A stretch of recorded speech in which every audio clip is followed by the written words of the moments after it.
Hello नमस्कार दोस्तों, मैं सर सुनील पंजारा। मैं आप सबका यूडेट क्लासेस के डिजिटल प्लेटफॉर्म पर हार्दिक दिल से स्वागत करता हूं। तो दोस्तों, हमारी जो राजस्थान पॉलिटी से रिलेटेड मुहिम चल रही है, इसके अंदर हमने राजस्थान पॉलिटी के जो टॉपिक हमारे सामान्यतः प्रतियोगी परीक्षाओं के सिलेबस के भाग बनते हैं, उन सभी टॉपिक पर डेप्थ और वाइड चर्चा करने के लिए ये मुहिम शुरू की है। क्योंकि हमने नोटिस किया है कि राजस्थान की विभिन्न प्रतियोगी परीक्षाओं में राजस्थान पॉलिटी आजकल ज़्यादा इंपॉर्टेंट टॉपिक बनता जा रहा है। राजस्थान पॉलिटी से रिलेटेड प्रश्न भी अच्छे बनते हैं और ज़्यादा बनते हैं, और ये एक ऐसा सब्जेक्ट है जिस पर मार्क्स भी आसानी से अचीव किए जा सकते हैं। लेकिन थोड़ा सा ये कॉन्सेप्चुअल टॉपिक है, इसके अंदर आपको कॉन्सेप्ट क्लियर रखने पड़ेंगे, क्योंकि इसके अंदर लिखी हुई बातें कम मिलती हैं और समझने के लिए वो जो क्षेत्र होता है, व्यापक क्षेत्र मिलता है। क्योंकि इसमें एक लाइन लिखी हुई मिलती है और उसके जैसी सिमिलर लाइनें बाकी लिखी हुई नहीं है, उनके बारे में हमें सोचना पड़ता है और अपने कॉमन सेंस को ज़्यादा एक्टिव रखना पड़ता है, तब जाकर पॉलिटी के प्रश्न हम कर पाते हैं। कभी कभी पॉलिटी में एकदम बहुत ही ज़्यादा देहाती और सिंपल सा प्रश्न पूछ लिया जाता है, जिसे हर कोई विद्यार्थी कर लेता है, और कभी भी उसी पॉलिटी के अंदर ऐसे प्रश्न भी पूछे जाते हैं जिनको करने में अच्छे अच्छे धनुर्धर भी धराशायी हो जाते हैं। तो हमारे साथ हमारी परीक्षाओं में भी तो पॉलिटी आने वाली है, तो पॉलिटी हमारे लिए इतनी मुसीबत ना बने और पॉलिटी में हम अपना अच्छा परफॉर्मेंस दे पाएँ, इसके लिए हमारी ये मुहिम है। तो जितने भी साथी सीईटी, एलडीसी, सेकंड ग्रेड जैसी विभिन्न प्रतियोगी परीक्षाओं में पार्टिसिपेट करने वाले हैं, उन सब के लिए ये विशेष पहल है। इसके अंदर आपको संपूर्ण कंटेंट दिया जाएगा और कोई भी ऐसा टॉपिक नहीं होगा जो आपके सिलेबस में होगा और हमारे इस मुहिम के अंदर नहीं मिले। तो आइए हम हमारी इस मुहिम को आगे बढ़ाते हैं। और आज की हमारी जो क्लास चल रही है, अभी तक हमने 4-5 क्लासें ली हैं, जिसके अंदर हमने राज्यपाल पढ़ा, मंत्रिपरिषद पढ़ी, और अब हम चल रहे हैं विधानसभा में, और विधानसभा की बेसिक बातें भी पढ़ी, और विधानसभा के जो पीठासीन अधिकारी होते हैं उनके बारे में पढ़ा कल की क्लास में। और आज की क्लास है विधानसभा की विधायी प्रक्रिया, विधानसभा किस तरीके से कार्य करती है और उनके जो विधायी प्रक्रिया है वो कैसी हैं, इसके बारे में आइए हम हमारी क्लास को शुरू करते हैं। तो जो भी साथी हमसे जुड़ रहे हैं, हम आपको आश्वस्त करते हैं कि 100% आपको पॉलिटी के अंदर 90+ मार्क्स इसी मुहिम के अंदर मिलेंगे, इसी के अंदर। तो जो भी साथी पढ़ रहे हैं और आपके जो भी साथी पढ़ने वाले हैं, उन सब के साथ आप हमारी क्लास को शेयर कर सकते हैं और आश्वस्त हो सकते हैं कि हमारे ही कंटेंट से आपके प्रश्न मिलने वाले हैं। और ये चीज़ हम 90+% श्योर होकर बोल रहे हैं कि, और आप भी आश्वस्त होकर यहाँ से अपना टॉपिक तैयार कर सकते हैं। और आप विश्वास रखिए, आपको जो प्रश्न मिलने वाले हैं वो इन्हीं में ही मिलेंगे, क्योंकि हमने कुछ भी छोड़ा नहीं है और कुछ भी आलस नहीं किया बताते वक्त। तो इसलिए हमने, और जो टॉपिक हमने अगर कम बोला है, जैसे कि हमने राज्यपाल के बारे में एक-एक के बारे में बोला नहीं था, लेकिन इसका मतलब ये नहीं था कि हमारे कंटेंट में वो चीज़ नहीं थी। और उसके लिए हमने पीडीएफ भी अवेलेबल करवाई है कि आप हमारे टेलीग्राम चैनल से पीडीएफ प्राप्त करके जो चीज़ हम छोड़ते हैं वो आप खुद भी तैयार कर सकते हैं, ताकि 50% की तैयारी हमारी, 50% की तैयारी आपकी, और हमारा रिजल्ट 100% रही। तो चलिए हम हमारी क्लास को शुरू करते हैं। और हमारा टॉपिक चल रहा है विधायी प्रक्रिया। हमने और विधायी प्रक्रियाओं से रिलेटेड जो आर्टिकल था विधानसभा से रिलेटेड, वो 168 से लेकर 212 तक था, यानी कि 168 से 212 तक के अनुच्छेद थे। ये हम पढ़ चुके हैं। विधानसभा निम्न सदन है। परिसीमन आयोग की बात हुई। परिसीमन आयोग के बाद में हमने परिसीमन आयोग में संविधान संशोधन पढ़ा, और उसके बाद विधानसभा में सीटों का क्रमिक विकास भी देखा। विधानसभा में आरक्षण की भी बात हुई, और फिर निर्वाचन प्रक्रिया देखी, और उसके बाद पीठासीन अधिकारियों के बारे में भी बात हुई है, और फिर आए विधानसभा के अध्यक्ष, उनको हटाने की प्रक्रिया, ये सब भी हम बात कर चुके हैं। चलिए तो हम देख लेते हैं सीधा ही। अनुच्छेद 170 पढ़ा। 170 के बाद में हमने विधानसभा में सीटों का आरक्षण पढ़ लिया, और योग्यताएं पढ़ ली, पीठासीन अधिकारी पढ़ लिए, विधानसभा के अध्यक्ष और उपाध्यक्ष के बारे में डिटेल चर्चा की, और उसके बाद प्रोटेम स्पीकर पढ़ा, योग्यताएं पढ़ी, अयोग्यताएं भी पढ़ी, और दल बदल कानून भी हमने कल की क्लास में पूरा डिटेल में पढ़ा था, और रिक्त स्थान होने वाले भी पढ़ चुके हैं। और उसके बाद था नेता प्रतिपक्ष भी हो चुका था, और कल की क्लास का लास्ट टॉपिक था नेता प्रतिपक्ष। तो चलिए अब हम हमारी आज की क्लास को शुरू करते हैं, जिसका मोटिव है विधानसभा की प्रक्रिया को समझना, कि विधानसभा होती है, विधानसभा में 200 सदस्य भी होते हैं, लेकिन हमने अभी तक ये नहीं जाना कि विधानसभा करती क्या है, क्यों होती है विधानसभा। तो चलिए हम विधानसभा की प्रक्रिया को समझने के लिए हमारी आज की क्लास शुरू करते हैं। हमने जब राज्यपाल पढ़ा था, तो राज्यपाल से रिलेटेड एक अनुच्छेद पढ़ा था, आर्टिकल 174।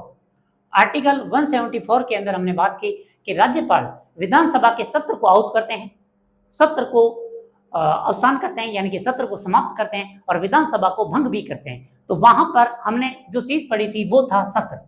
और सत्र क्या है? वो विशेष अवधि, कुछ दिनों की या कुछ महीनों की वो विशेष अवधि जिसमें विधानसभा नियमित बैठकें करके अपना कार्य करती है, उसे एक सत्र बोलते हैं। और ये सत्र संविधान में लिखा हुआ है कि किन्हीं भी 2 सत्रों के बीच में मैक्सिमम 6 माह से अधिक की अवधि नहीं हो सकती। इसका मतलब हुआ कि साल में कम से कम आपको 2 सत्र बुलाने पड़ेंगे। हमारी संसदीय व्यवस्था में कितने सत्र की बात हुई है? हमारे यहाँ 3 सत्र आयोजित किए जाते हैं। यानी कि सत्र का मतलब हुआ कि एक से ज्यादा दिनों के लिए विधानसभा बैठेगी। और ये बैठाने का काम किसका है? राज्यपाल का। तो सत्र अवकाश, अब एक सत्र से लेकर दूसरे सत्र के बीच की अवधि को सत्र अवकाश कहते हैं। और भारतीय संविधान कहता है कि ये 6 माह से ज्यादा नहीं होना चाहिए, 6 माह से ज्यादा का नहीं होना चाहिए। तो सत्रावकाश हो गया। सत्र आउट करना, कौन सत्र आउट करेगा? राज्यपाल करेगा। और सत्रावसान का मतलब हुआ आर्टिकल 174 के सब क्लोज 2 में दिया हुआ है कि सत्रावसान का मतलब है कि सत्र को समाप्त करना। ये काम भी राज्यपाल करते हैं। 2 शब्द और हैं, स्थगन और साइन डाई स्थगन। साइन डाई स्थगन का मतलब होता है अनिश्चितकालीन स्थगन। और स्थगन और अनिश्चितकालीन स्थगन दोनों ही पीठासीन अधिकारी का विशेष अधिकार होता है। यानी कि ये काम कौन करेगा? पीठासीन अधिकारी करेगा। उसके बाद एक शब्द और आता है आर्टिकल 174 में ही, वो होता है विघटन, विधानसभा का विघटित होना। और ये भी विधानसभा को भंग कौन कर सकता है? भारत के राजस्थान के राज्यपाल विधानसभा को भंग भी कर सकते हैं। लेकिन अब बात यह है कि जब विधानसभा विघटित हो जाती है, ये प्रश्न कई बार परीक्षाओं में बना है कि विधानसभा के विघटन होने पर किसी भी विधेयक पर क्या प्रभाव पड़ता है। यानी प्रश्न बहुत सिंपल है कि विधानसभा का सत्र चल रहा था और विधानसभा विघटित हो गई, नई विधानसभा गठित होने वाली, नया चुनाव होने वाला है। पहली विधानसभा के अंदर कुछ बिल पड़े थे, तो उन बिलों पर क्या प्रभाव पड़ता है, इसके लिए आपको जो विशेष बातें ध्यान में रखनी है उन्हें आप देख सकते हैं। वो विशेष बातें कौन कौन सी है कि अगर आप विधानसभा का विशेष सत्र बुला रहे हो, विधानसभा बीच में भंग हो गई, तो कौन से बिल समाप्त हो जाएंगे? तो वो सभी बिल समाप्त हो जाएंगे जो विधानसभा में आ चुके हैं, जो विधानसभा में आ गए हैं वो सभी बिल समाप्त हो जाते हैं। ये बात ध्यान में रखना। अब कुछ विशेष कंडीशनें बताई गई हैं, आपको ये भी ध्यान में रखनी है कि, और ये सब लिखा हुआ कहां पर है? अनुच्छेद 196 के अंदर बताए गए हैं कि किन परिस्थितियों में विधानसभा में आया हुआ बिल विधानसभा के विघटित होने पर समाप्त हो जाएगा। वो देख लेते हैं। पहला है, कोई बिल विधानसभा में प्रस्तुत हुआ और विधानसभा से प्रस्तुत होकर विधान परिषद में गया। कहां पर गया? विधान परिषद में। तो वो बिल समाप्त हो जाएगा क्योंकि वो विधानसभा में आ गया था। दूसरा, विधानसभा में प्रस्तुत हुआ और विधानसभा में अभी चल रहा है। पहला विधानसभा से पास होकर आगे चला गया था, वो बिल समाप्त।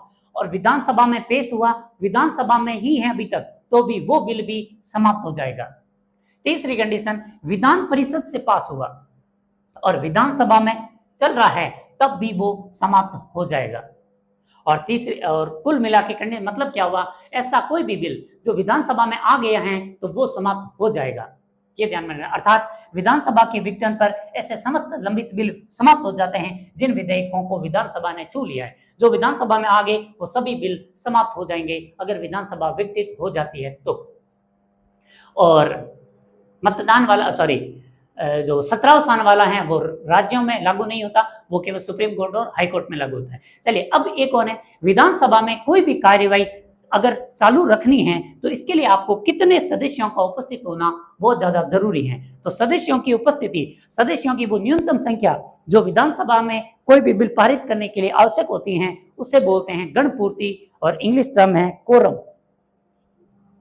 कि कोरम क्या है? विधानसभा में कितने सदस्यों का होना बहुत ज्यादा जरूरी है विधानसभा की कार्यवाही पूर्ण करने के लिए, और वो होता है 1/10वां भाग। यानी कि विधानसभा के कम से कम 10 सदस्य अगर उपस्थित हैं तो विधानसभा की बैठक हो सकती है, और अगर 10 भी उपस्थित नहीं है तो क्या होगा? तो फिर विधानसभा की बैठक आगे नहीं बढ़ सकती, विधानसभा को यहीं पर अपनी कार्यवाही रोकनी पड़ेगी। ये ध्यान में रखना। विधान परिषद यानी कि गणपूर्ति के बारे में अनुच्छेद ध्यान में, गणपूर्ति के बारे में 2 ही बातें ध्यान में रखनी है। कौन से अनुच्छेद में लिखा गया? 189 में लिखा गया। और गणपूर्ति कितनी होती है? 10% होती है, यानी कि 1/10वां भाग होती है। बहुत बढ़िया। अब विधान मंडल में भाषा कौन सी यूज होगी, इसके लिए भी एक अनुच्छेद है। हमने बोला था ना, हमने कुछ भी नहीं छोड़ा है, सभी जितने भी महत्वपूर्ण अनुच्छेद हैं वो सब आपके सामने प्रेजेंट कर दिए गए हैं। अब आपका काम है कि इनको याद रख लो। तो विधानसभा में या विधानमंडल में भाषा कौन सी यूज होगी? हिंदी और अंग्रेजी, दो भाषाओं में विधानसभा की प्रक्रिया चलती है। क्या आप राजस्थानी में बोल सकते हैं? तो जवाब है जी हाँ, बोल सकते हैं। कब? जब आपको इसके लिए विधानसभा के जो अध्यक्ष हैं, पीठासीन अधिकारी हैं, उनसे अनुमति लो और अपनी मातृभाषा में भी बोल सकते हो। तो यहाँ एक्स्ट्रा फैक्ट ये है कि पीठासीन अधिकारी की अनुमति पर आप अपनी मातृभाषा में भी बोल सकते हो। उसके बाद था एक चीज फैक्ट और बताए गए हैं कि अनुच्छेद 211 में कि किसी भी न्यायालय के अंदर, सर्वोच्च न्यायालय या उच्च न्यायालय के अंदर विधानसभा के न्यायाधीशों पर विधानमंडल में कोई चर्चा नहीं हो सकती। यानी कि विधानसभा में बैठकर आप राजस्थान हाईकोर्ट के जजों के बारे में टिप्पणियां नहीं कर सकते। और दूसरा एक और अनुच्छेद है 212, 211 न्यायाधीशों पर टिप्पणी को रोकता है, जबकि 212 विधायकों की कार्य प्रणाली पर न्यायालय के अंदर बैठकर आप टिप्पणियां नहीं कर सकते। उल्टे हैं दोनों आर्टिकल, याद रखना। 211 न्यायाधीशों पर टिप्पणी करने को विधानसभा को रोकते हैं, जबकि 212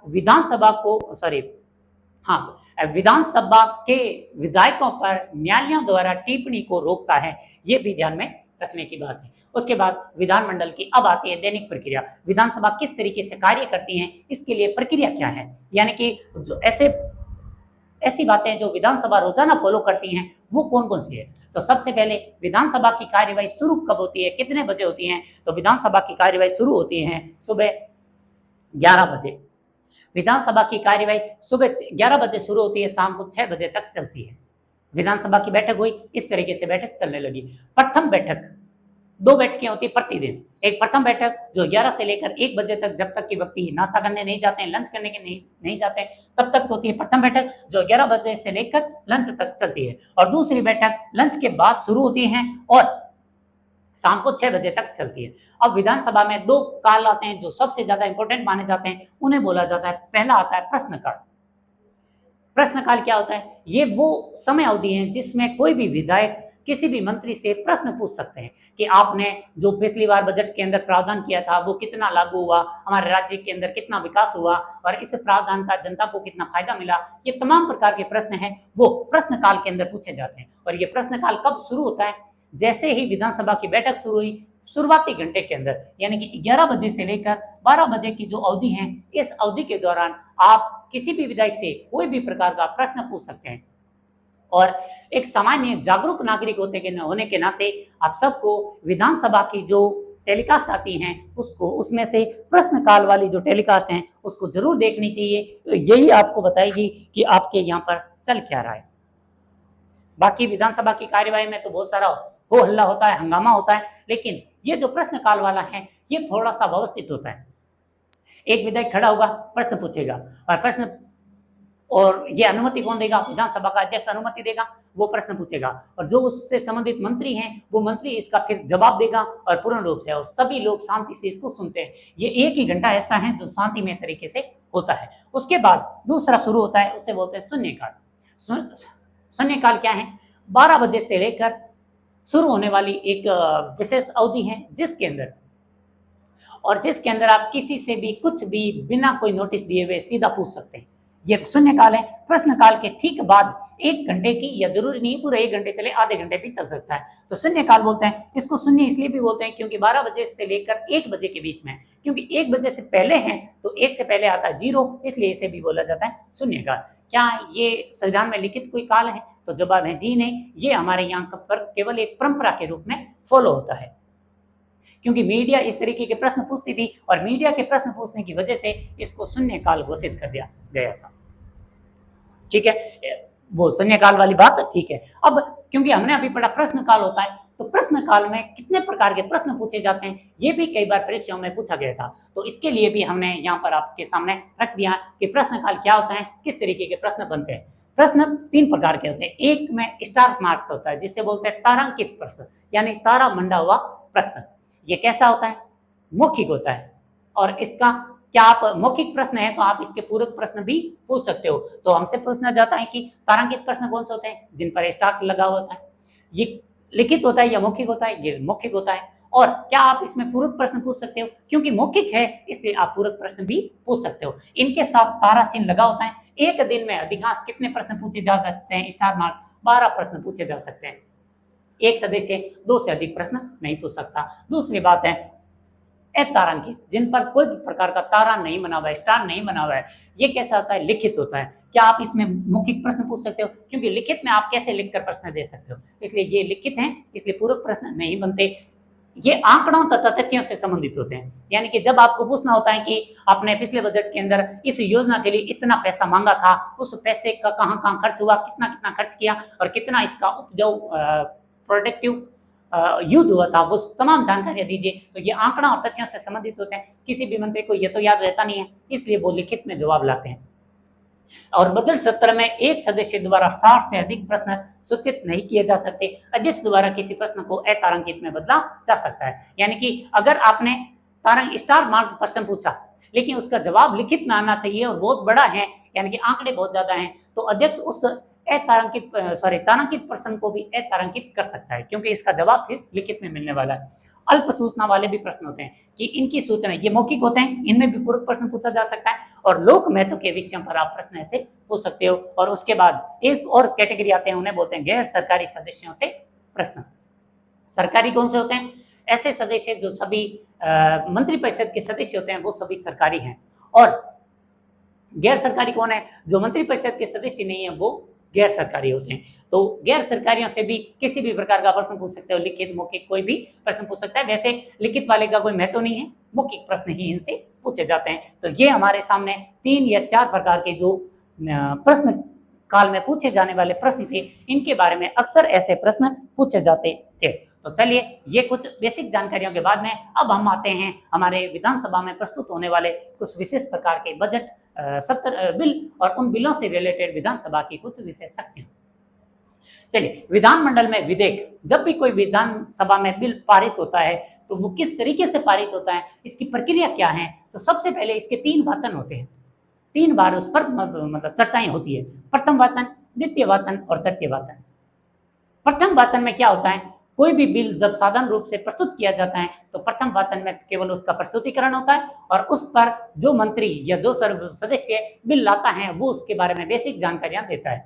तो और इस प्रथम वाचन के बाद सरकार का जो राजपत्र होता है, जिसे गजट बोलते हैं, सरकार के राजपत्र के अंदर इसको प्रकाशित कर दिया जाता है कि ये बिल प्रस्तुत हुआ है। प्रथम वाचन हुआ, उसके बाद होता है द्वितीय वाचन। द्वितीय वाचन सबसे इंपॉर्टेंट होता है और सबसे इंपॉर्टेंट होता है, इसके अंदर कई चीजें होती है। पहला, अत्यधिक जटिल प्रक्रिया भी होती है। तो सबसे पहले सामान्य बहस होती है। सबसे पहले प्रस्तुत होने के बाद में वहां पर सामान्य बहस होगी, कुछ लोग इसके पक्ष में और विपक्ष में चर्चाएं करेंगे, हो हल्ला करेंगे। उसके बाद उस बिल को समितियों के पास भेजा जाता है। समितियों के बाद समितियां गहन विचार करने के बाद वापस प्रस्तुत करती हैं। उसके बाद यहाँ पर होता है मतदान। एक एक बिंदु पर विचार से डिटेल में मतदान किया जाता है द्वितीय वाचन में। और तीसरे में सभी को जोड़कर एक साथ प्रस्तुत कर दिया जाता है और इस तीसरे वाचन के साथ ही कोई भी विधेयक बिल में कोई भी जो प्रस्ताव था वो विधेयक बन जाता है और उसके बाद राज्यपाल के पास भेज दिया जाता है। तो हमसे प्रश्न पूछा जाता है, साधारण विधेयक के लिए कितने वाचन होते हैं? तो 3 वाचन होते हैं, प्रथम, द्वितीय और तृतीय। सबसे जटिल और सबसे इंपॉर्टेंट कौन सा होता है? द्वितीय वाचन, जिसमें एक एक पर गहन मतदान होता है। उसके बाद बिल कितने प्रकार के होते हैं? कितने प्रकार के बिल विधानसभा में लाए जा सकते हैं? उसके लिए है पहला, 3 प्रकार है। भारत संसद के अंदर 4 प्रकार के लाए जाते हैं, जबकि हमारे राज्य विधानसभा के अंदर 3 प्रकार के लाए जाते हैं। पहला है साधारण, दूसरा है धन विधेयक, तीसरा है वित्त विधेयक। तो वित्त के अंदर जो प्रकार के नए प्रकार के जो व्यवस्थाएं लागू करनी होती है वो वित्त बिल होता है। उस वित्त बिल पर अगर विधानसभा का अध्यक्ष लिख देता है कि ये धन विधेयक है, तो वो एक स्पेशल कैटेगरी का धन विधेयक बन जाता है। यह सबसे ज्यादा स्पेशल होता है। और जो धन विधेयक और वित्त विधेयक नहीं है वो फिर किस कैटेगरी में आएंगे? साधारण बिल के कैटेगरी में आते हैं। साधारण बिल से रिलेटेड अनुच्छेद कौन से है? 196 से 197। 196 और 197 के अंदर लिखा गया है साधारण बिल किस तरीके से लाए जाएंगे और उनके बारे में किस सदन को, विधानसभा और विधान परिषद को क्या विशेषज्ञ हैं, इसके बारे में देख लेते हैं। सबसे पहले जो विधेयक धन विधेयक या वित्त विधेयक नहीं है वो सभी साधारण विधेयक है। क्या विधानसभा के अंदर संविधान में संशोधन करने वाले बिल लाए जा सकते हैं? तो जवाब होगा जी नहीं। यहाँ पर केवल 3 प्रकार के बिल आ सकते हैं, साधारण बिल, धन विधेयक, वित्त विधेयक। जबकि संसद होती तो वहां पर आता संविधान संशोधन बिल। 4 प्रकार के लाए जा सकते हैं। राज्यों के विधानमंडल में केवल 3 प्रकार के आते हैं, साधारण, धन और वित्त। अब साधारण साधारण बिल है उसके लिए 196 से 197 के अंदर लिखा गया है, क्या लिखा गया है, जो विधेयक धन विधेयक वित्त विधेयक नहीं है वो साधारण विधेयक है, बहुत बढ़िया बात है। विधान और इस बिल को विधानसभा में लाया जाएगा या विधान परिषद में, तो जवाब होगा दोनों में से किसी में भी लाया जा सकता है। इसके लिए कोई विशेष शर्त नहीं है कि आप इस बिल को विधानसभा में लाइए या फिर विधान परिषद में, कोई विशेष शर्त नहीं है। विधान परिषद में लाए गए साधारण विधेयक को विधान परिषद से पारित होने के बाद जब तक विधानसभा पारित ना कर दे वह आगे नहीं बढ़ेगा। ऑब्वियस है कि विधानसभा और विधान परिषद से जो बिल पारित होगा दूसरे सदन के अंदर जाएगा, और दूसरे सदन विधान परिषद है, यानी कि विधानसभा ने पारित किया तो विधान परिषद उसे मैक्सिमम 4 महीने तक रोक सकती है। एक बार में 3 महीने के लिए रोकेगी, विधानसभा उसे वापस पारित करेगी तो 1 महीने के लिए रोकेगी। अगर 1 महीने में विधान परिषद ने सहमति नहीं दी तो वो बिल अपने आप ही पारित हो जाएगा। चलिए इसे हम थोड़ा और विस्तार से समझ सकते हैं कि होता क्या है। यानी कि यदि किसी बिल को विधानसभा पारित कर रही है,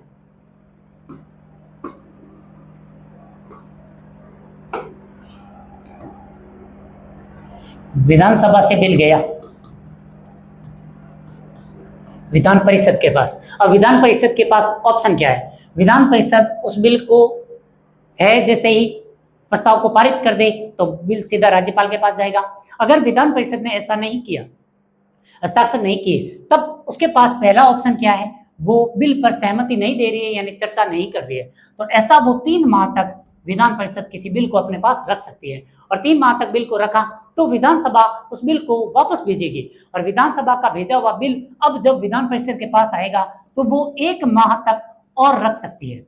जैसे ही 1 माह कंप्लीट होगा तो विधानसभा द्वारा भेजा गया बिल जैसा था वैसे का वैसा राज्यपाल के पास पहुंच जाएगा। तो विधान परिषद मैक्सिमम किसी बिल को 4 माह तक के लिए रोक सकती है, इससे ज्यादा विधान परिषद के पास अनुमति नहीं है। तो जब विधान परिषद किसी बिल को अपने पास रोकती है तो उसके पास मैक्सिमम शक्ति कितने की है, इसके बारे में हमने बात की कि विधान परिषद में लाए गए बिल को, और उल्टा अगर विधान परिषद ने कोई बिल भेजा तो विधानसभा जब तक उसको सहमति नहीं देगी वो बिल अधिनियम में नहीं बदलेगा, यानी राज्यपाल के पास नहीं जाएगा। जबकि विधानसभा के बिल को विधान परिषद मैक्सिमम कितने माह तक रोक सकती है, मैक्सिमम 4 माह तक रोक सकती है। प्रथम चरण में 3 माह और अगले दूसरे चरण में 1 महीने तक और रोक सकती है।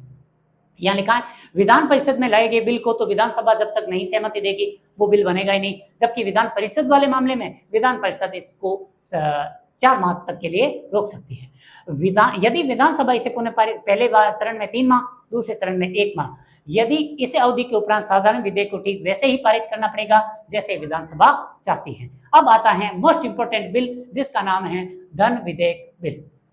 क्या है धन विधेयक बिल, और इससे रिलेटेड तो आपने भी नोटिस किया होगा अब तक, अगर पीवाईक्यूज देखते हो या पीवाईक्यूज पढ़ते हो तो आपने पढ़ा होगा धन विधेयक वो चीज है जिसके बारे में सबसे ज्यादा प्रश्न बनते हैं और बहुत सिंपल और अच्छे प्रश्न भी बनाए जा सकते हैं। तो देखिए धन विधेयक से रिलेटेड संविधान अनुच्छेद कौन सा, 198 और 199। याद रखना 198 में प्रक्रिया बता रखी है कि धन विधेयक कैसे पारित होगा, जबकि 199 में धन विधेयक को परिभाषित किया है। थोड़ा उल्टा है, पहले प्रक्रिया बताई है और उसके बाद परिभाषित किया है। तो देखते हैं क्या प्रक्रिया और क्या परिभाषा है। धन विधेयक के बाद में यह बारे में याद रखने वाले फैक्ट क्या है। सबसे पहले धन विधेयक एक विधि विधेयक होता है जिसको सबसे पहले राज्यपाल की पूर्व अनुमति से विधानसभा के अंदर लाया जाता है, यानी विधानसभा में ही प्रस्तुत किया जाता है।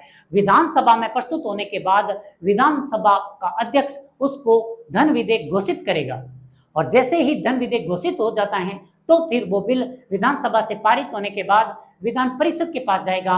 विधान परिषद उसको मैक्सिमम 14 दिन के भीतर विधान परिषद को उस पर अपनी सहमति देनी पड़ेगी। अगर विधान परिषद ऐसा नहीं करती है तो फिर वो धन विधेयक 14 दिन में ही विधान परिषद से पास होकर राज्यपाल के पास पहुंच जाएगा। राज्यपाल इसको पुनर्विचार के लिए नहीं भेज सकते। बाकी क्या राष्ट्रपति के लिए भेज सकते हैं? जी हाँ, यानी कि निरस्त कर सकते हैं, ये भी हो सकता है, लेकिन पुनर्विचार के लिए राज्यपाल नहीं भेज सकते। तो यहाँ पर 199 में इस धन विधेयक को परिभाषित किया गया है, यानी कि ऐसा कोई भी विधेयक जिसमें कर लगाना या फिर कर हटाना कर बढ़ाना या फिर कर घटाना, या राज्य की संचित निधि से पैसा निकालना है या पैसा जोड़ना है, राज्य को धन उधार देना है या उधार लेना है, ऐसी तमाम चीजें लिखी हुई हैं, वो एक धन विधेयक हो सकता है। और धन निकालने से संबंधित बिल धन विधेयक कहलाते हैं। कोई भी विधेयक धन विधेयक है या नहीं, इसका निर्णय विधानसभा का अध्यक्ष करेगा। आपको जानकर ताज्जुब होगा कि आधार कार्ड वाला जब बिल 2016 में पारित हुआ था तो वो भी एक धन विधेयक के रूप में पारित हुआ था, यानी कि आधार कार्ड बिल को भी लोकसभा के अध्यक्ष ने धन विधेयक घोषित कर दिया था, तो वो धन विधेयक ही कहलाया। यानी कि जिस पर भी विधानसभा का अध्यक्ष साइन करके बोल देगा कि ये एक धन विधेयक है, वो एक धन विधेयक है। धन विधेयक को परिभाषित किया गया है आर्टिकल 199 के अंदर, और ये वाली उसकी परिभाषा है। और उसके बाद धन विधेयक हमेशा राज्यपाल की पूर्व अनुमति से ही विधानसभा में लाया जाता है, और विधानसभा से पारित होने के बाद विधान परिषद उसे 14 दिन के लिए रोक सकती है। 14 दिन में अगर हाँ नहीं भरी तो बिल वैसे का वैसा पारित हो जाएगा, और राज्यपाल और राष्ट्रपति दोनों ही पुनर्विचार के लिए धन विधेयक को नहीं लौटा सकते।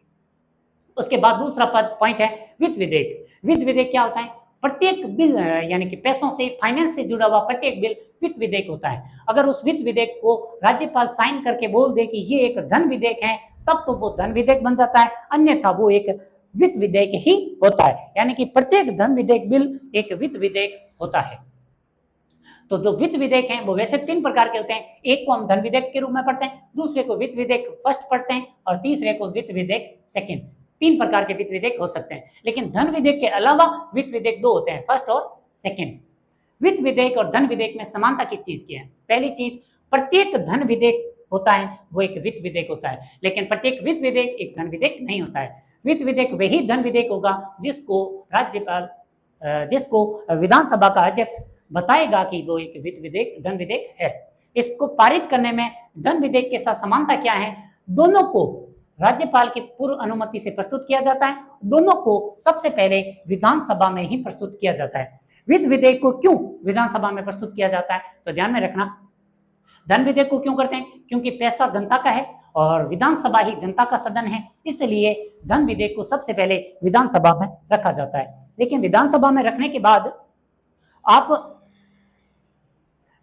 विधानसभा में आने के बाद विधानसभा का जो अध्यक्ष है वो उसको क्या घोषित कर देते हैं? धन विधेयक घोषित कर देते हैं। जैसे ही धन विधेयक घोषित किया, अब विधान परिषद की सारी शक्तियां समाप्त हो गई, 14 दिन की उसके पास छूट है। ये तो धन विधेयक में है। और वित्त विधेयक को भी क्यों विधानसभा में प्रस्तुत किया जाता है? क्योंकि वित्त विधेयक में जो धन विधेयक होता है वो भी एक बार के लिए वित्त विधेयक ही होता है, उसको विधानसभा का अध्यक्ष ही घोषित करेगा। तो वित्त विधेयक, नॉर्मली वित्त विधेयक हमेशा विधानसभा में प्रस्तुत होता है, राज्यपाल की अनुमति से प्रस्तुत होता है। उसके बाद विधानसभा का अध्यक्ष अगर उसे धन विधेयक घोषित कर देता है तो वो धन विधेयक है, अन्यथा वो एक वित्त विधेयक है। हमसे प्रश्न पूछा जाता है क्या वित्त विधेयक और धन विधेयक में समानताएं क्या है? दोनों को राज्यपाल की पूर्व अनुमति से और दोनों को केवल विधानसभा में ही प्रस्तुत किया जाता है। और बाकी क्या सभी वित्त विधेयक धन विधेयक होते हैं? तो हमारा जवाब होगा जी नहीं। उसके बाद आता है वित्त विधेयक, ये तो वापस सेम स्लाइड आ रही। अब आता है जब भी कोई बजट आता है, बजट के अंदर क्या होते हैं? अनुदान के मांगे होते हैं। तो बजट की जो प्रक्रिया है उसके बारे में भी बता रखा है कि सबसे पहले कौन सी समिति आती है? जब कोई बजट प्रस्तुत होता है तो बजट को सबसे पहले आम बहस के लिए प्रथम वाचन होता है और वित्त मंत्री हमारा बजट भाषण देते हैं। बजट भाषण के बाद में बीच में 3-4 दिन का गैप आता है, फिर वो रिपोर्ट जाती है, 24-25 दिन का गैप आता है और वो रिपोर्ट जाती है विभागीय समितियों के पास, और बजट जाता है विभागीय समितियों के पास, और विभागीय समितियां इस बजट पर अपनी अपनी जांच करके जो ऑथेंटिक डाटा होते हैं वो देते हैं, और ऑथेंटिक डाटा के साथ बजट को विधान सभा के सामने लाया जाता है। तो पहला चरण है विभागीय समितियों द्वारा जांच करवाना। उसके बाद आता है अनुदान की मांगों पर मतदान करना। यानी कि संविधान कहता है कि कोई भी राज्य की संचित निधि से कोई भी धन विधानसभा से मतदान के बाद ही निकाला जा सकता है। तो जब भी कोई धन निकालना होता है तो उसे बोलते हैं अनुदान की मांग, और इस अनुदान की मांग को विधानसभा में मतदान के बाद ही निकाला जा सकता है। और इसे निकालने के लिए जो बिल लाया जाता है उसे बोलते हैं विनियोग विधेयक। और उसके बाद बजट की प्रक्रिया में क्या होता है? विभागीय समितियां जांच करने के बाद एक एक अनुदान की मांग पर चर्चा होती है। चर्चा होने के बाद में विनियोग बिल प्रस्ताव पारित होता है, फिर आता है वित्त विधेयक भी पारित हो जाता है। उसके बाद कुछ अनुदान की मांगे हैं, आपको केवल इतनी ध्यान में रखनी है कौन से अनुच्छेद में, पूरक मांग, अतिरिक्त मांग और अधिक मांग, तीनों चीजें अनुच्छेद 205 में है। जबकि वोट ऑन क्रेडिट, प्रत्यानुदान यानी कि वोट ऑफ क्रेडिट, ये किस में लिखी गई है? ये आर्टिकल 206 में लिखी गई है। और अपवाद अनुदान, ये दोनों वोट ऑन क्रेडिट यानी प्रत्यानुदान और अपवाद अनुदान दोनों ही अनुच्छेद 206 का हिस्सा है। इतना ही ध्यान में रखना है। उसके बाद आता है विधानसभा की समितियां। विधानसभा में दो प्रकार की समितियां होती हैं, एक को बोलते हैं स्थायी समिति, दूसरे को बोलते हैं अस्थायी समिति। जो स्थायी समिति होती है वो कितनी होती हैं? तो हमारे विधानसभा में टोटल 22 प्रकार की स्थायी समितियां हैं। इन 22 प्रकार की स्थायी समितियों में 4 समितियां होती हैं जिन्हें बोलते हैं वित्तीय समितियां और बाकी 18 से अन्य समितियां होती हैं। जो वित्तीय समितियां हैं 4 प्रकार की, उनके चारों के नाम ध्यान में रखने हैं, क्योंकि इनसे प्रश्न अक्सर पूछे जाते हैं कि राज्यों के अंदर कितने प्रकार की वित्तीय समितियां होती हैं। जबकि संसद में केवल 3 प्रकार की वित्तीय समितियां होती हैं और राज्यों के अंदर 4 प्रकार की वित्तीय समितियां होती हैं। इसलिए यह थोड़ा स्पेशल प्रश्न यहाँ पर बनाया जा सकता है। कौन कौन सी है? जन लोक लेखा समिति, सार्वजनिक उपक्रमों पर समिति, प्राक्कलन समिति क और प्राक्कलन समिति ख, 4 प्रकार की समितियां होती हैं। उसके बाद वित्तीय समितियों के बारे में स्पेशल क्या है कि सभी में टोटल सदस्य कितने होते हैं? 15। किस चुनाव से जीते जाते हैं? आनुपातिक प्रतिनिधित्व प्रणाली, एकल संक्रमणीय मतदान द्वारा। दलीय अनुपात होता है, यानी कि विधानसभा की में जो स्थायी समितियां बनती है उनके अंदर जितने बीजेपी के सदस्य हैं उतना प्रतिशत उन 15 सदस्यों में से बीजेपी का होगा, जितना कांग्रेस के हैं और उतना प्रतिशत इस समिति में भी कांग्रेस के सदस्य आएंगे। वैसे है, ये होता है दलीय अनुपात का मतलब। उसके बाद कोई भी मंत्री इसका सदस्य नहीं बन सकता, क्योंकि पैसों से रिलेटेड सारे काम मंत्री करते हैं और ये समितियां मंत्रियों की जांच करने के लिए होती हैं, इसलिए यहाँ पर कोई भी मंत्री इसका सदस्य नहीं बनता है। इनकी अवधि कितनी होती है? हमेशा 1 साल के लिए चुनी जाती है और ये अपनी रिपोर्ट विधानसभा के अध्यक्ष को देते हैं और अध्यक्ष विधानसभा के समक्ष रखते हैं। इसकी गणपूर्ति में 1/6 सदस्यों की जरूरत पड़ती है।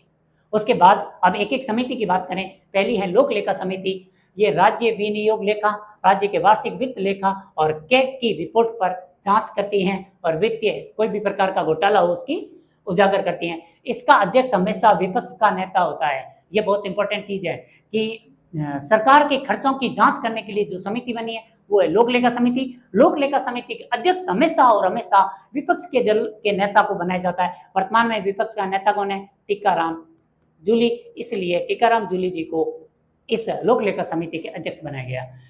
सार्वजनिक उपक्रमों वाली समिति क्या है? यह समिति लोक उपक्रमों पर कैग की वार्षिक रिपोर्ट पर अनियमितताओं को उजागर करती हैं। लेकिन याद रखना, राज्य के उपक्रमों के कारोबार या वाणिज्यिक कार्यों के अतिरिक्त कोई भी सरकारी नीति के मामलों की जांच नहीं करती।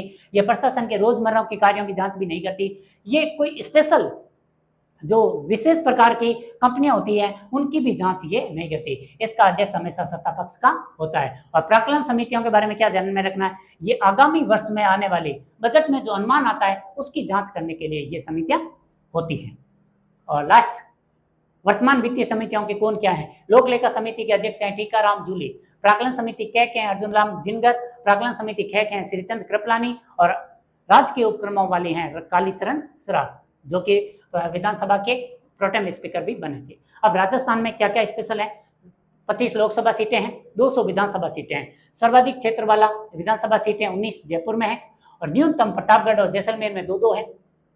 क्षेत्रफल की दृष्टि से जैसलमेर विधानसभा क्षेत्र सबसे बड़ा है और सर्वाधिक मतदाता जोटवाड़ा जयपुर के अंदर है और न्यूनतम महिला मतदाता किशनपोल जयपुर के अंदर है। और जो विधानसभा क्षेत्रों के क्रमांक है, साधु शहर गंगानगर को 1 दिया गया, अजमेर नॉर्थ को 100 दिया गया और मनोहर थाना झालावाड़ को 200 क्रमांक दिया गया। याद रहे तो ठीक बात है। उसके बाद प्रथम विधानसभा के बारे में कुछ विशेष फैक्ट हैं तो ध्यान में रखना। प्रथम विधानसभा के चुनाव के समय 160 सदस्य थे, सामान्य 139 थे, 1 एसटी के लिए आरक्षित था। और उसी समय अजमेर में धारा सभा होती थी जिसमें 30 सदस्य होते थे। इन सभी सदस्यों को शपथ दिलाने का नेक काम राजस्थान के एकमात्र राज प्रमुख सवाई मान सिंह द्वितीय ने करवाया था और प्रथम बैठक हुई थी 29 मार्च 1952 को, जबकि गठन होता है 26 फरवरी 1952 को।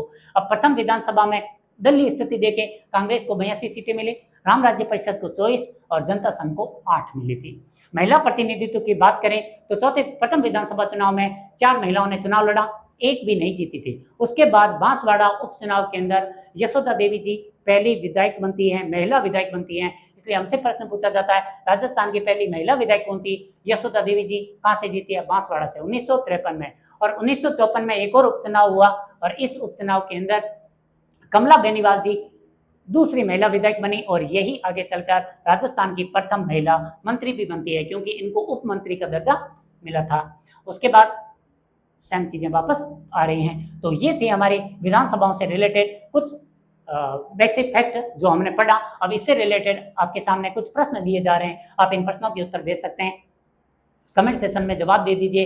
राजस्थान विधानसभा के एक कैलेंडर वर्ष में कम से कम कितने सत्र होने आवश्यक है? तो इसका जवाब होगा कितने सत्र होने ही चाहिए। तो भारतीय संविधान का अनुच्छेद 174 कहता है कि दो सत्रों के बीच में 6 माह से ज्यादा अवधि नहीं होनी चाहिए। 6 माह से ज्यादा अवधि नहीं होनी चाहिए, इसका मतलब कम से कम कितने होने चाहिए? 2 सत्र होने चाहिए। जबकि वर्तमान में होते कितने हैं राजस्थान में?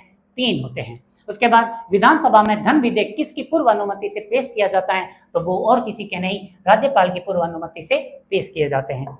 उसके बाद है राजस्थान विधानसभा की प्रक्रिया कार्य संचालन संबंधी नियमों के अनुसार निम्नलिखित में से कौन सा विभाग प्राक्कलन समिति के अधीन नहीं आता है? वित्त विभाग, उद्योग विभाग, गृह विभाग और ऊर्जा विभाग। बहुत अच्छा प्रश्न है, लेकिन गलत होने के चांसेस ज्यादा हैं। इसका जवाब है गृह विभाग।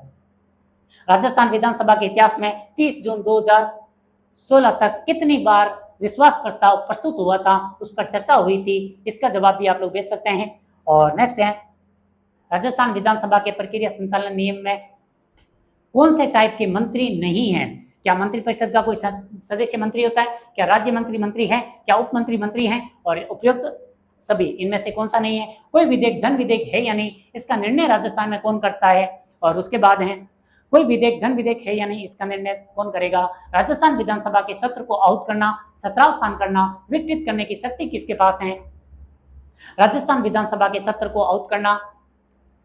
नेक्स्ट है राजस्थान विधानसभा के प्रथम अध्यक्ष किसको बनाया गया था? और लास्ट है राजस्थान विधानसभा के सदस्य बनने के लिए न्यूनतम आयु सीमा कितनी निर्धारित है? और आज का लास्ट प्रश्न है राजस्थान विधानसभा में कुल कितनी निर्वाचित सीटें वर्तमान में है? ये आप लोग बता सकते हैं।